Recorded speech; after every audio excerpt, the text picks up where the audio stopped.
জলশ্রেণী আবাসন প্রকল্প বাংলাদেশ সেনাবাহিনী কর্তৃক পরিচালিত একটি অ্যাকোয়া গ্রিন সিটি 2000 একর জমির উপর সাস্টেইনেবল ও আভিজাত্যময় 17টি সেক্টর নিয়ে নির্মিত এই হাউজিং প্রকল্প। গর্জিয়াস এই সিটির 11 নং সেক্টরের 513 নং রোডের 8 নং প্লটে নির্মিত হতে যাচ্ছে নাইসের ইঞ্জিনিয়ারিং কনসালটেন্সিতে ড্রিমার প্রপার্টিজ লিমিটেডের lake view luxurious apartment DPL Tigers ডেন।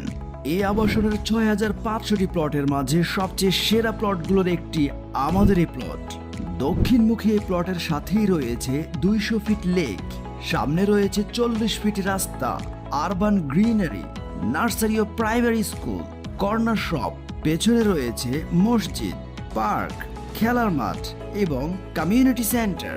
উন্নত বিশ্বের সকল নাগরিক সুবিধা নিয়ে ইতিমধ্যে সেখানে গড়ে উঠেছে 3টি স্বনামধন্য শিক্ষা প্রতিষ্ঠান: Sheikh Russel cantonment public school and college, Jalshri cantonment school and college, Bangladesh international school and college. রয়েছে এশিয়ার সেরা পার্ক জলশ্রী সেন্ট্রাল পার্ক। পুরো আবাসন জুড়ে রয়েছে 15.5 কিলোমিটার বিস্তৃত লেক। মনোরম লেক